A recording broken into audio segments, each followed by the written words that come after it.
Not that it makes a bloody bit of difference, but hey-ho. Fire alarm procedures. If the fire alarm is activated, vacate the offices via the stairs. Please do not use the lifts. Assemble in Hawley Square on the Green, and officers will assist and advise when it is deemed safe to return to the chamber. Would everyone present please ensure that their mobile phones are turned to silent and they are not used to make or receive calls whilst the meeting is in progress. And then it says, please switch off or turn to silent your mobile phones and don't make or receive them whilst the meeting is in progress. As I've already said, this meeting is being live streamed for members of the public, and the meeting will also be recorded and will subsequently broadcast on the internet. Does anyone intend to film the meeting? No, go to H. Officers in attendance, we have Colin Carmichael, the Chief Exec, Chris Blundell, Director of Corporate Resources and S151, Samira Khan, Interim Head of Legal and Monitoring Office, and Sonia Godfrey, Head of Human Resources. Would members refer to the supplementary agenda for Annex 1 to the report in item 5? Annex 1 is not going to be restricted, is that what you said? So, Chair, when the report was sent out, the presumption was made that it should be private and confidential because it dealt with an individual. But actually, when you look at it, we've edited the CV simply to put job history and no personal details on it. So my advice would be to treat it as an open paper. I think you probably need to vote to do that. There's a recommendation was that it should be kept private and confidential, but that's certainly my recommendation. Then members of the public can see it as well, and there's some interest in this from outside, so I think that'd be helpful. Thank you. Can I have a show? Oh, sorry, Steve. Thank you. Seconded, thank you. Can I have a show of hands that we keep it open? Thank you, that looks unanimous. We're going to, apologies. Apologies were received from Councillor Warrow, Councillor Dawson, but Councillor Rozecki is substituting, and Councillor Duckworth and Councillor Crittenden is supposed to be subbing, but she was poorly last week, so I suspect we have her apologies as well.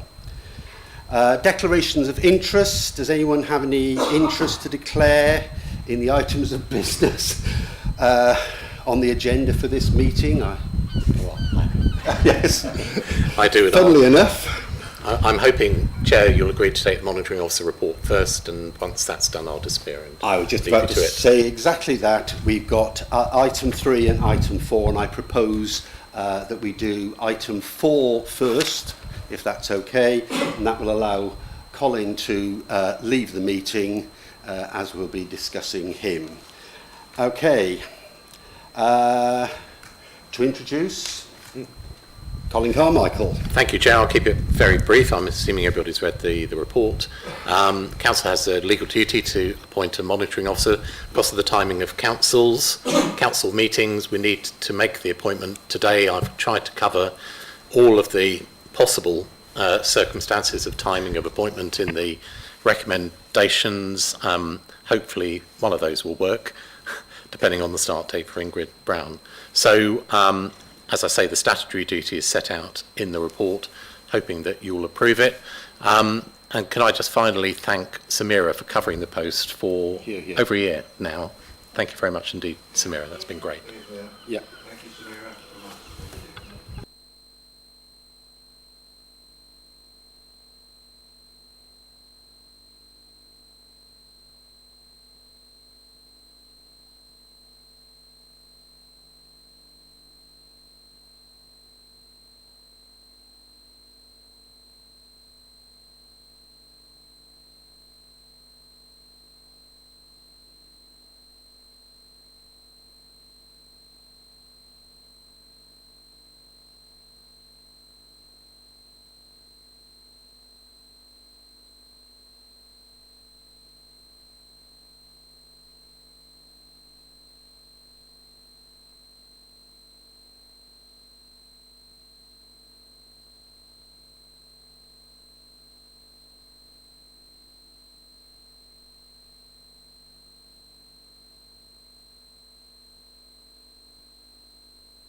Thank you, Chair. Yeah, I just obviously I support the recommendation and endorse the thanks to Samira for the service that she's been giving to the council over the last year.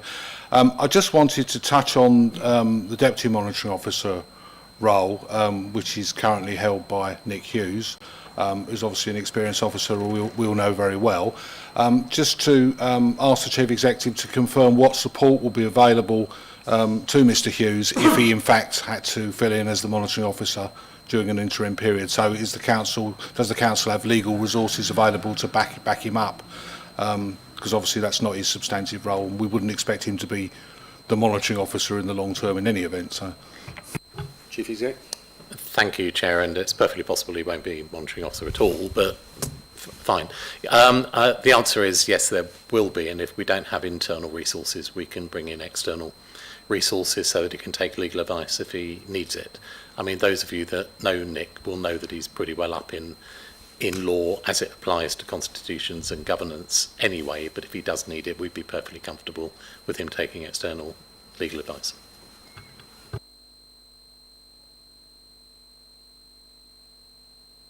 Yeah, thank you, Chair. I just wanted to propose the recommendations as laid down within the report, Chair. Thank you.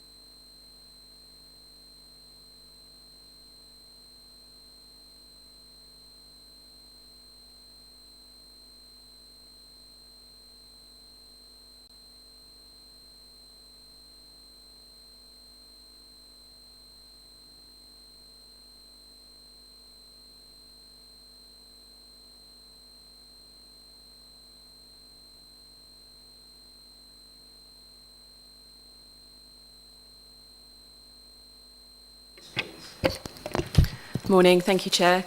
I'm putting forward this report for General Purposes Committee to recommend to Council to extend the appointment of Colin Carmichael as Interim Chief Exec, Head of Paid Service and Returning Officer for a further year until the 31st of July 2024.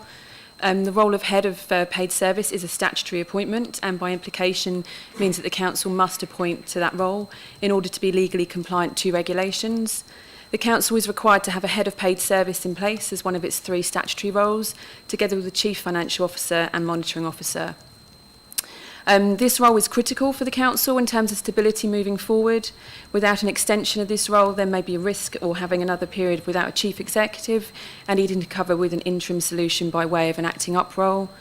A further 12-month extension to contract provides continuity to Council and certainty of an experienced interim Chief Executive and ensures a smooth transition when a permanent successor is also appointed. Thank you. Any discussions on that? Steve?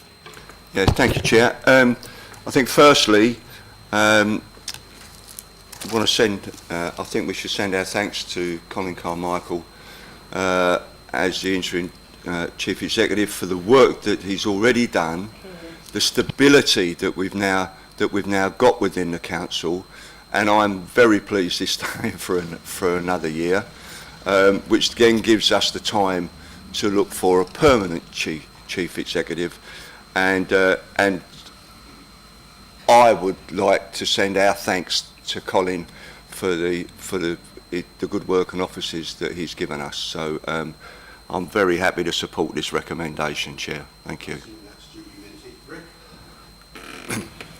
Yeah, much the same, to be honest, and I want to recognise that Colin was the right appointment a year ago, and I know that the former leader, Ash Ashby, was instrumental in that, and I think she did a good service for the Council in getting Colin appointed.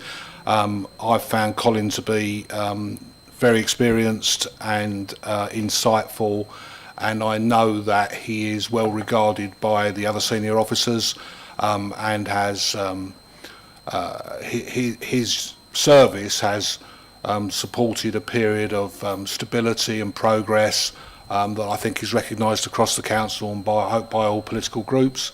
and I think the opportunity to extend that is valuable to the council. At the same time, I think Colin is not going to be the chief executive until 2027.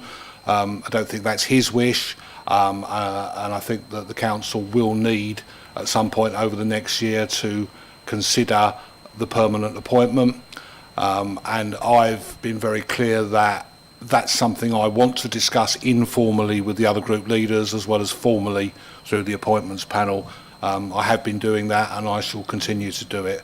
But I think we ought to recognise that Colin is not only doing a good job, but his approach to the position and his flexibility is a big advantage to the council, and it does mean that we're not in a position where we're likely to face a further temporary appointment, which I don't think would be a good thing. Thanks. Thank you, Chair. From another political group, I'd like to endorse what colleagues have said. I think Colin has been a breath of fresh air. He's brought a huge amount of experience, but also a great deal of common sense and flexibility to the role. I think it's been great working with him. That the atmosphere of the council feels to me more positive, more relaxed than it did when I first joined 2 years ago in a by-election, and I thoroughly support the idea of him staying, but recognise that yes, he's not going to be with us forever, but it will give us a period of stability. It will give us a period to continue the work that we need to do on the Independent Monitoring Officer's report, because I am concerned that there have been some ticking of boxes right at the end of the previous administration that I think was perhaps premature, and I think we can look at that as a council, and I would like to endorse our thanks to him for the huge amount of hard work he's done and the work that Chris and colleagues did before him. Thank you. I'd just like to endorse. I actually find myself in agreement with Steve and Rick for once, and You know you always wanted to agree with me. yeah, I'll have to suffer that one. Okay, just to endorse what everybody else has said. Thank you. Thanks, Chair. Just to say, when would we start looking for another permanent replacement for Colin? It takes a long time. People in senior roles have to give at least 3 months' notice. In the past, it's been quite hard to attract good quality candidates to Thanet for various reasons. It's at the end of the line. The pay isn't as good as, say, working in London or at a unitary authority. Is that something that we could be told? Thanks.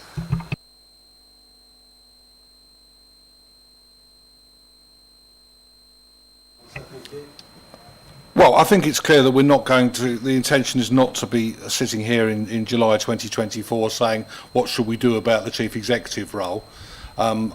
Over the course of the year, those discussions will continue. They'll involve the other group leaders. And I think there is a recommendation to note the appointments panel has the responsibility for determining the timing of the process of the appointment. That's the formal recommendation. I think we'll come to a consensus among ourselves. And we'll proceed to that process during the year. That's the intention.